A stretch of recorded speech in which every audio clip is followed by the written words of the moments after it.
It's a great honor and a privilege to introduce a very dear and close friend for many, many years, Dr. Achi Frank, a fellow philatelist, now living in London. Yeah, well, you know what it was like. We knew each other from Johannesburg.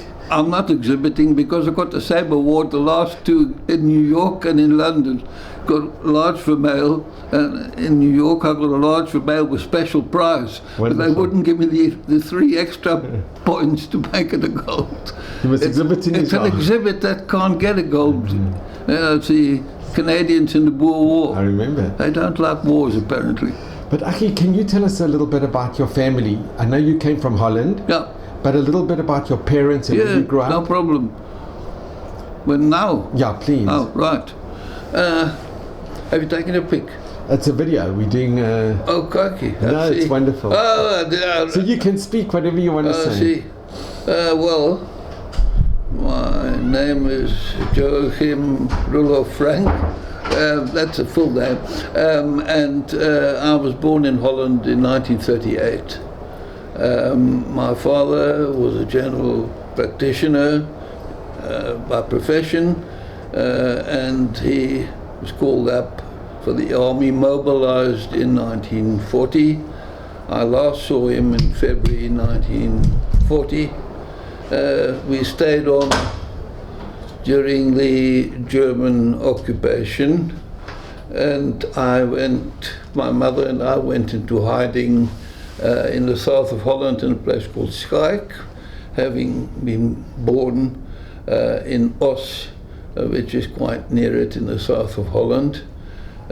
We spent 18 months in hiding, first of all with a forester, and after a couple of months we were moved to a farm in the village, and we were liberated in September 1944. Can I ask, Achi, were you our only child?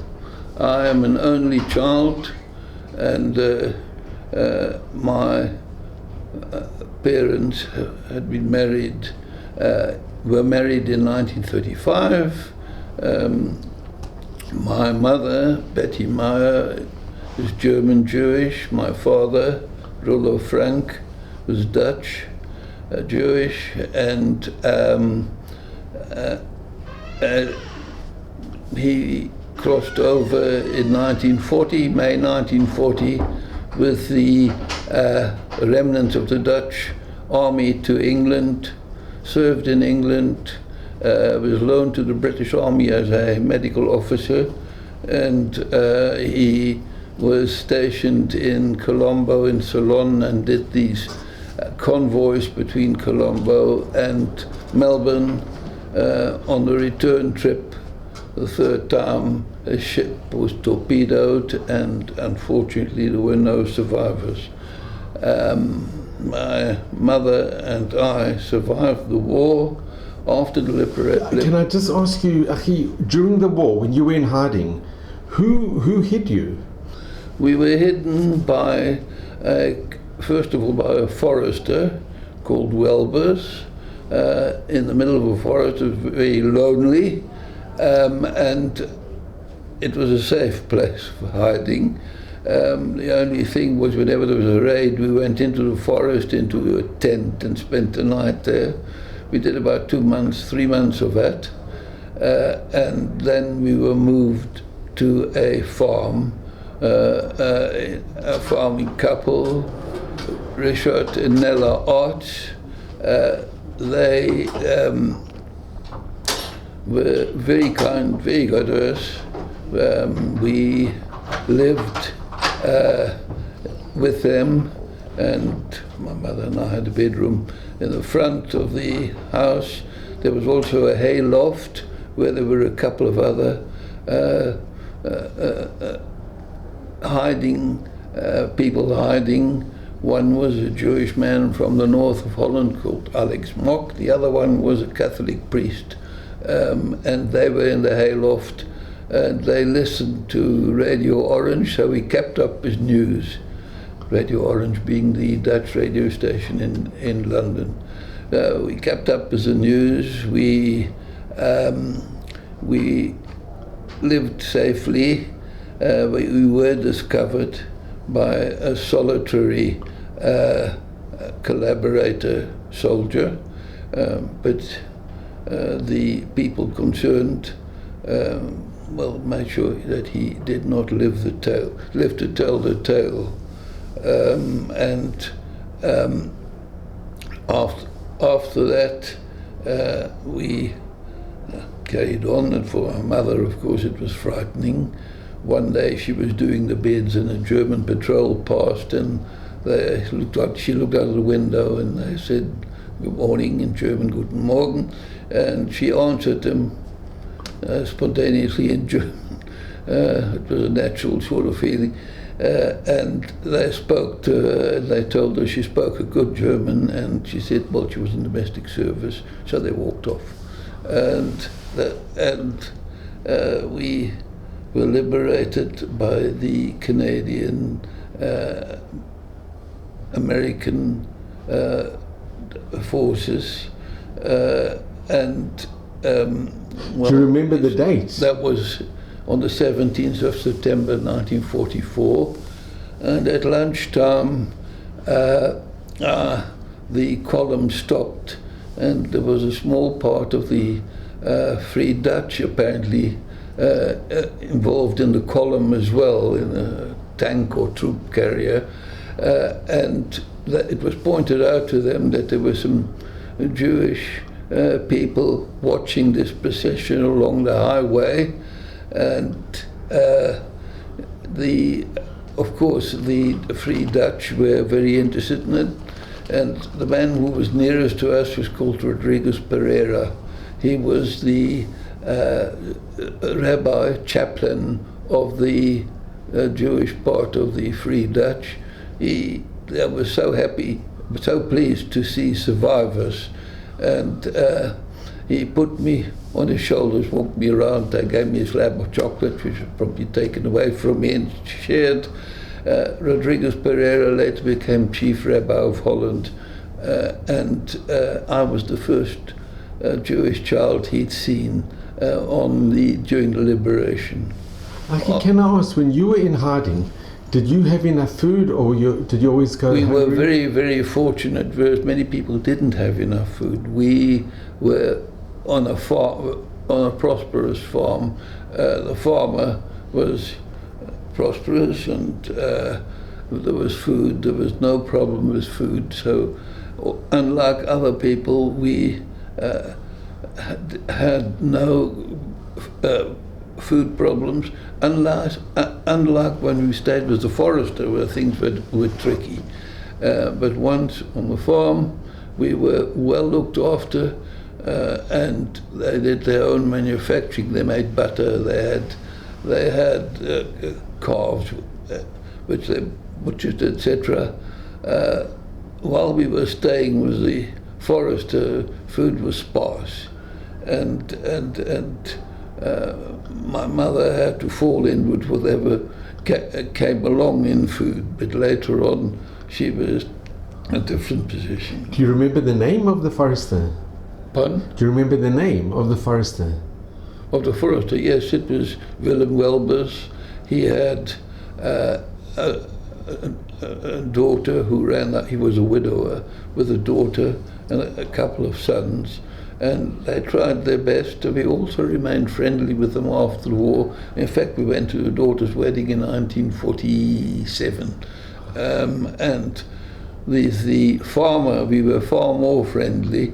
When after we emigrated to South Africa in 1951, we always remained in touch. And what was the name of the farmer? The farmer was Richard Arts, and his wife was Nella Art Smith, and we, as I said, we remained in touch. We brought her out for a visit to South Africa in 1957. The farmer wouldn't leave the farm, couldn't leave the farm, or wouldn't leave the farm. He never left the village, but she came to visit us, took her around, and she also attended my wedding in 1971 when we brought her out again. and we put her on the main table. She didn't understand a word of the speeches, but she loved every minute of it. And Achi, can I ask, these two families, the farmer and the forester, were they given righteous amongst the nations? At Yad Vashem, were they recognized as righteous amongst the nations? Yes, they are both up on the Yad Vashem memorial thing. We saw to that. Because they endangered their lives to save you. We saw to that in due course. After the war, September 44, we stayed until January 45 on the farm because of the continued fighting. Then we returned to Os, to our home there, and my mother re-established my father's practice with a locum. In fact, this locum she had when my father went into the army, and she was also in hiding with us in the same village at a different address. Her name was Margaret Danby, and she came back with us and recommenced the practice, which after my father was declared dead in 1948, my mother sold the practice, and we in due course immigrated to South Africa. Can I ask you, Achi, when you came back to Ost, did you go back to your original home? Yes, no, not initially. Initially, because we had a very large house which was used by the Germans as their headquarters, and when the Germans were removed, the Allies used it as their headquarters. So we lived in a house down the road which belonged to a collaborator who'd been arrested for about 8 or 9 months, after which we moved back to our house. And we re-established the house, the family residence, etc., until we left. And in your town, in Ost, was there any synagogue or anything? Anything Jewish? There was a synagogue. My grandfather took me to shul regularly, and there was a community as such, and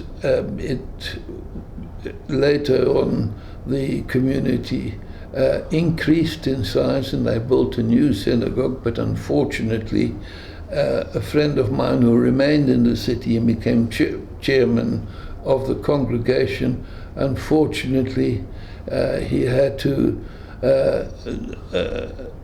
close down the community in the early 2000s because of the dwindling numbers. And Achi, out of your family, who survived out of your extended family? Out of my family, my father was in the war, killed in the war.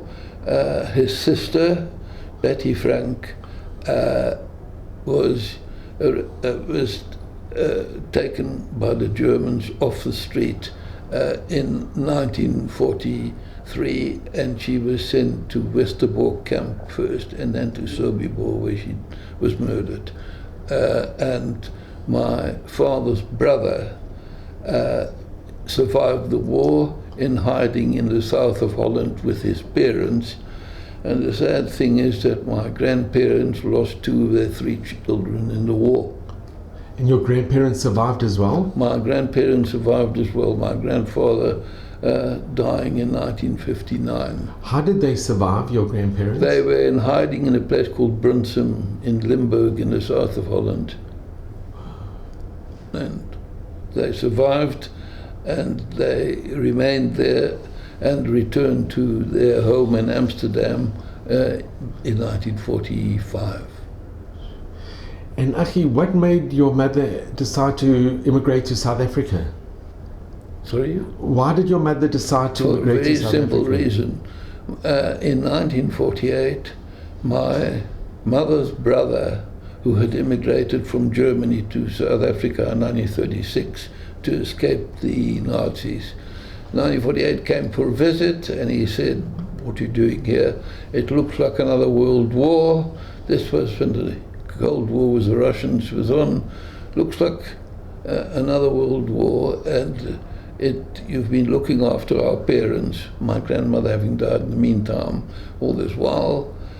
He suggested that she and his father, who lived with us, my grandfather and I, should come to South Africa.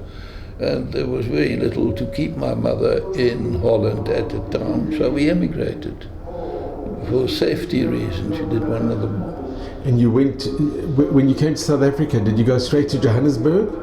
We went straight to Johannesburg, and my mother subsequently remarried, and I went to school in my Krugersdorp High School, where I matriculated because my mother and stepfather lived in Florida on the West Rand. But you could understand Afrikaans, knowing Dutch?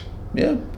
And you went to Wits University? I went to Wits University. And you got your speciality? And I went to Wits University, qualified in medicine, after which I specialised in obstetrics and gynecology, and spent the next 40 years in practice. And then you eventually came to London? And then when I retired, I found that my son was in London with his family. He moved to London. He's an actuary, and our daughter is in New York. She's an architect, and there was very little to hold us, to keep us in South Africa, and we wanted to see our children. Our daughter comes over regularly from New York. And Achi, during all this time, did you keep your emunah? Did you always kept your Jewish tradition? You always kept the traditions. My wife, who is a little more orthodox than I am, doesn't let up on anything, and we always kept our traditions. And our son is Shomri, and our daughter possibly a little less so. Right.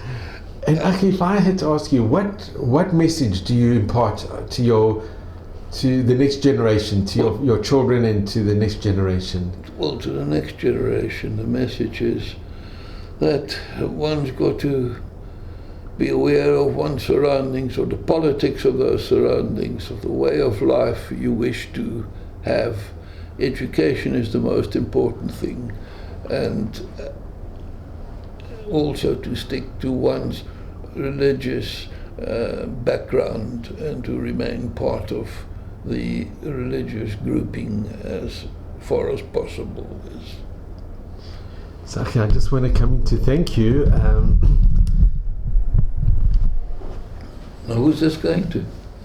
It's I do it voluntary. But Achi, I just want to thank you so much. This has been for me the greatest honor and privilege, and I've known you for so many years in South Africa, in the philatelic world, and here we're meeting in London at the International Stamp Exhibition, and it's really been such a privilege and honor to eventually hear your story. I always knew you were a survivor, and now we've actually managed to hear your incredible story. Thank God that there were people that really were prepared to risk their lives to save. Absolutely. It's something that is we so admirable. It's something. Yeah, well, absolutely. Yeah, just a footnote. My mother went back to Holland in 1982 to visit a farmer and his wife. She hadn't been back, and he was very ill with a malignant disease, and he hung on more or less.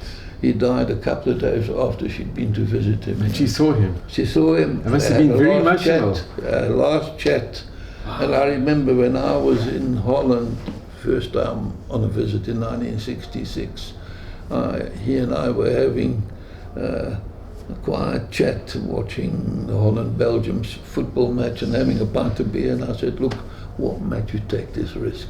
It wasn't the money. What made you take this risk? He said, look, I'm a farmer. During the Depression in the 1930s, 1932, 33, we suffered and battled on the farms, and the Jewish cattle traders were always very good to us. That was the first reason. The second reason was you cannot let good people be prosecuted simply for their religion. It's amazing. And the third reason was he never liked the Germans anyway. Wow. It's a miracle. It really is a miracle. Rightous Arch was a very, very honourable man, and he was not educated, but he read the Catholic Weekly every week, and he never missed out on it. Well, Achi, you should just have Mazel and Bracha at Mayvest Room to 120 in good health, and thank you so very much. It's a pleasure. Nice seeing you too, Les. It's really been such an honor and a privilege. Achi, I'm so grateful All of a to sudden, you. It's really wonderful. Exhibition. Thank you.